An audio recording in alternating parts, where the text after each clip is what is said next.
Bismillah ar-Rahman ar-Rahim. I always have to give this talk every single time we have a logic class because early in the morning when we start our fiqh, everyone wants to just start, and we don't have a lot of dramas with fiqh because fiqh is very straightforward, and alhamdulillah all of you are highly engaged in fiqh. Not only because there's a practical side to it, but it's also something that you can relate to. It's also very straightforward and easy. Logic is certainly not the case. And I have to lecture all of you again and again and again that it's all of this is an investment, that you need to have the highest level of patience and sabr in order for you to accomplish and achieve your end results. What is your end result? Your end result is you being on the path of talabul ilm. The path of talabul ilm, or seeking knowledge, is the path of anbiya. It is the path in which angels lay down their wings for you. And it is a faridah, it is a wajib duty for all of us to do.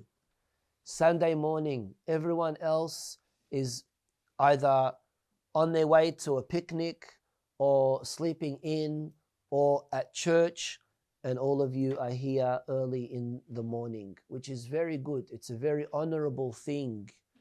At the same time, you have to make sure that you keep up to your requirements. You have a wrong expectation if you think that you're going to be achieving everything in this class. A class and the ustadh is only giving you 30-40% of what you need. The rest is you studying on your own and you discussing that with others. I don't know about the boys, most certainly it's not the case, but I did ask that the girls have their own group chat and discuss these things and talk about these things. I did start a Facebook page, but I am on Facebook probably once a month, so I don't really like to be on Facebook, right? How many questions do I receive from my wonderful students during the week? 0, right? Which means that you are either so ultra sophisticated and smart that you have no answers to your no questions, right? Or you're just not doing your job, right? So you want to do something, it needs to be done the right way. And you know how I am. You've been with me for a while. I'm very informal. We joke around a lot in the class.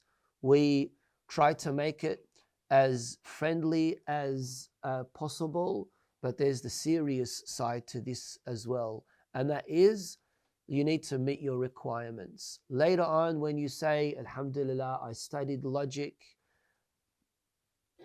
you need to be able to at least somehow prove that you have really benefited somehow from it. When we study usul al-Fiqh, which is going to be our next course, usul al-Fiqh, the first question that someone's going to ask you, oh, that means you must have done al-Mantiq, you must have studied logic. You have to say yes, and you also have to at least be able to confidently say that you have a general grasping of logic. No, you don't need to memorize absolutely everything, but at least you have a good understanding, a good comprehension of it. Not only for usul al-fiqh, how many times have I said this? For philosophy, you need logic. For mysticism, for irfan, you need logic. Even for theology, you need logic. Besides that, you need it for your daily life as well. In a lot of cases, logic will open up many broader avenues for you to be making the right decisions, not only in your belief system, but in your daily lives as well. Okay? Okay? Anyway, Hajj Mustafa, start reading, please. Ahkamul Qadaya, the conditions of propositions. Propositions, as we've said a million times before, proposition is a sentence.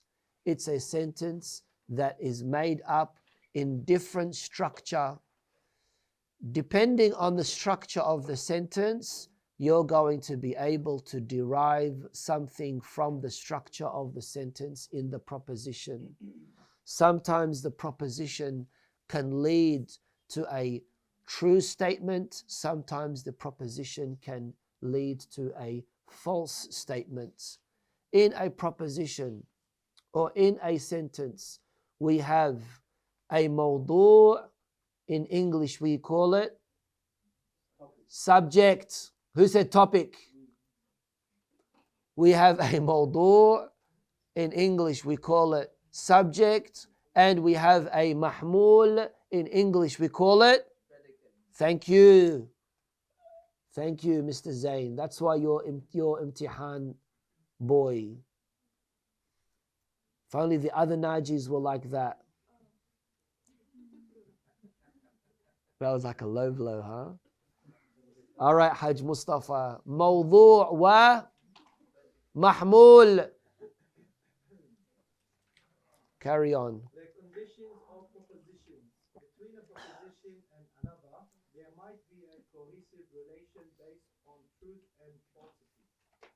In that it is possible to know the truth or falsity of one side by knowing the truth or falsity of the other. The researcher must use this cohesive relation at a time when he is not able to directly prove the truth or falsity of what he requires. Therefore, he proves the truth or falsity of a proposition that has a relation to his required result, and then knows the result he wants by this relation. This is what logicians call indirect evidence or mediated reasoning.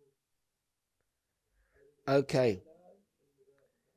الاستدلال الغير مباشر, which means the indirect evidence. Carry on. The cohesive relation between propositions is of two kinds. Okay, what does cohesive mean here? Talazum means that talazum means that there is a connection between this and that cannot be separated. That talazum is there, right? In that it's always going to be stuck with each other.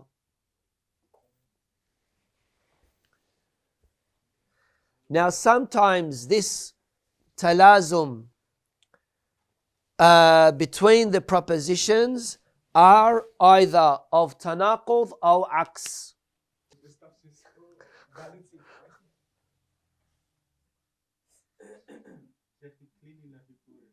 Tanaqud, yeah. Tanaqud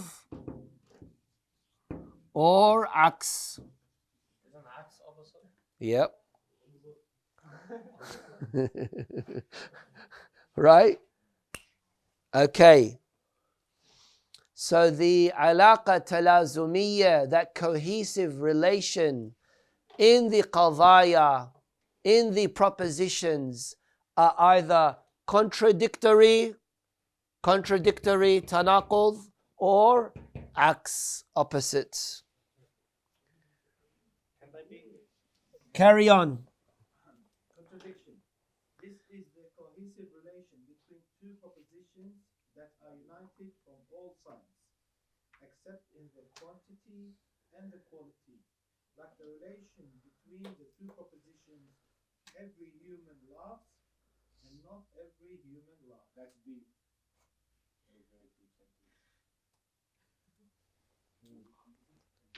Okay, so every human laughs and not every human laughs.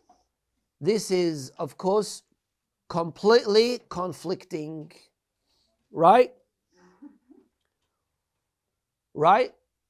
Carry on. The first proposition is universal affirmative. Remember when we spoke about mujiba kulliya, mujiba salbiya? Remember when we spoke about that? When was it? Positive predication, negative predication, positive conditional, negative conditional. Carry on. And the second is partial negative. And these two propositions cannot unite. Why is it partial negative? Why is it partial negative? Not every human laughs. Not negating all humans. Not every human laughs. Yani there are some humans who do laugh and some humans who don't laugh. So that is not negative universal. It's negative partial.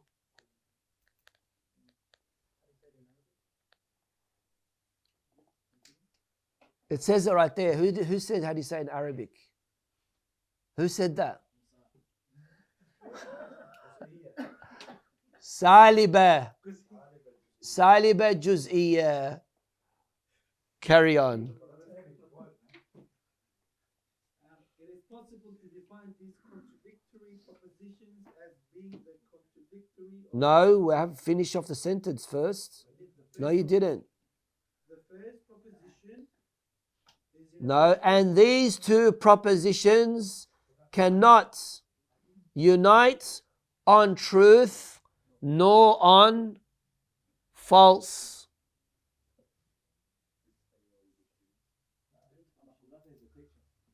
Right? Did you say that? Did you read that? All right, so I didn't hear it. Say it again. Read that again, please. And these propositions cannot unite on truth nor on false. Okay, which means that these two sentences cannot be true and can also not be false together. Huh? Yeah. Yani, it's two, this proposition. Right?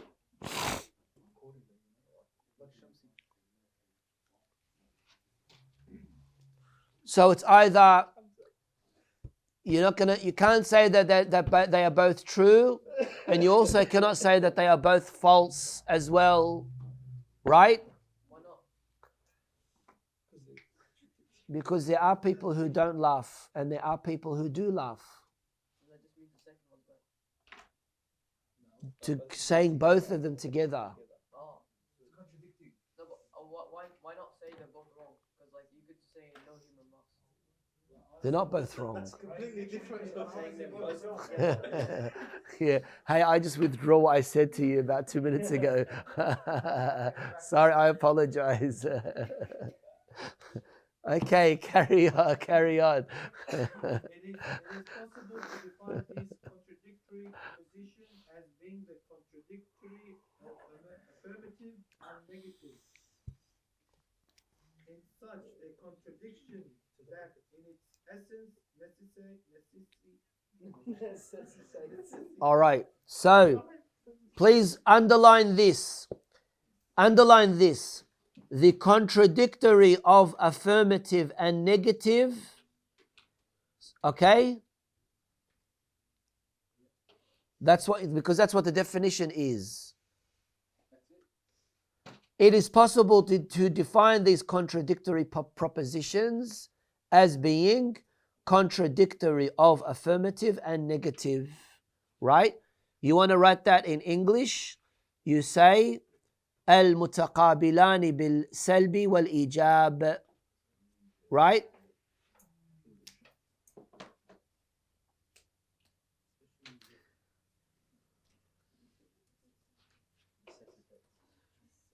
in such a contradiction that in its essence that necessitates the truth of one and the falsity of the other. That's why we're calling it contradictory.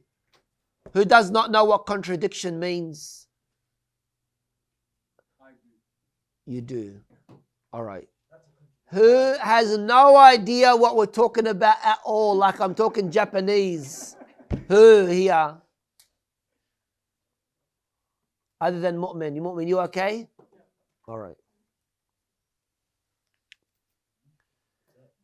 All right. Essence Huh? necessitates the truth Don't you know who he is? and the falsity of the other, and the condition Oh. is unity in 8 things, which are Okay, and the condition is its unity in 8 things. Yani in order for there to be a contradiction or in the proposition contradictory of affirmative and negative, taqabul in ijab and salb, it is required for there to be 8 conditions, 8 issues here. 1. Subject. All right, you want to write these down in Arabic, it's good to write them down in Arabic. Write it next to in Arabic. It's good to have them in Arabic because you pick up on the istilahat and the terms in Arabic. Okay? Al-Mawdu'.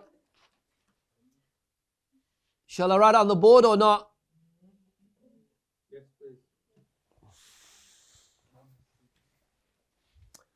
Okay. الموضوع المحمول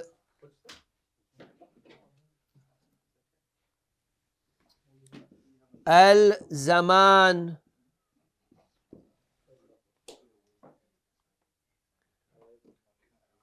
المكان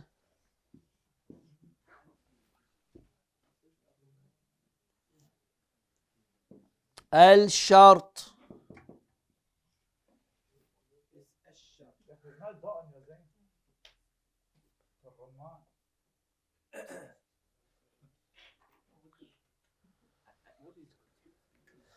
الإضافة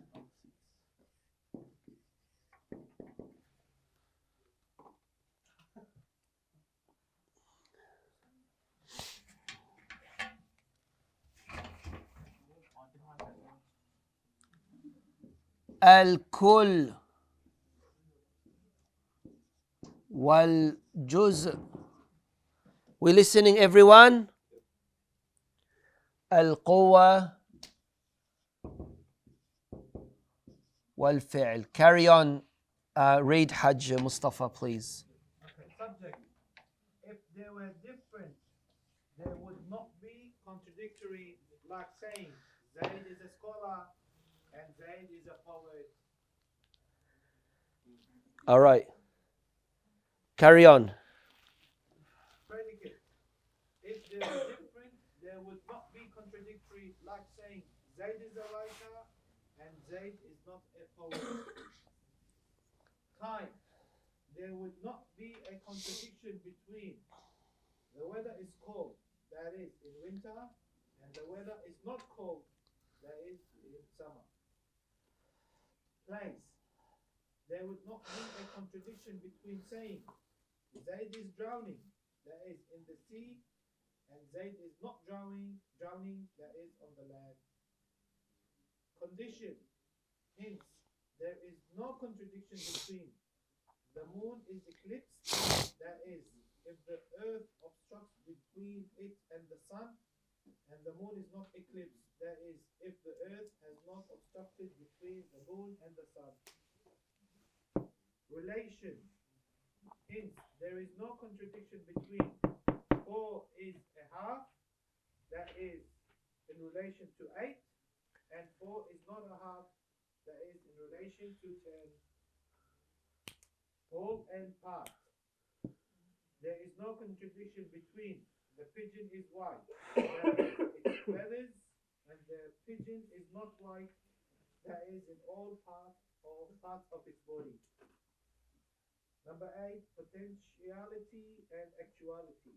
Hence, there is no contradiction between Zayd is a physician that Does everyone know what potentiality and actuality is?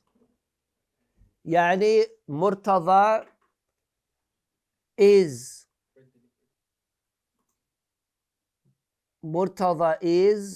a father بالقوة, يعني in potentiality, but in fi'l is not.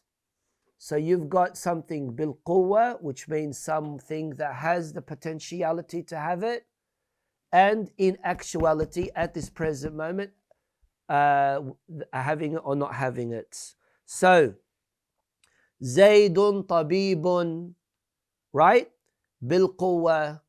So in the future, in potentiality, Zaid is a doctor, has the ability to be a doctor, right? But in actuality, he's not. Can you see what's going on, please? Right? In actuality. Okay, that's what quwwa and fi'l means. Carry on. So Z is position that is in potentiality, and Z is not a position in actuality. This occurs if the two propositions are personal and individual. However, in relation to two propositions that are combined, then it must have a ninth condition, which is different in quantity. Accordingly, if one of them was universal, the other is Particular. and therefore the contradiction among combined propositions are as follows. Number 1, contradiction of universal affirmative is partial negative. Yep, carry on. Number 2, the contradiction of affirmative partial is universal negative. 3, the contradiction of universal negative is affirmative partial. And number 4, the contradiction of partial negative is universal affirmative.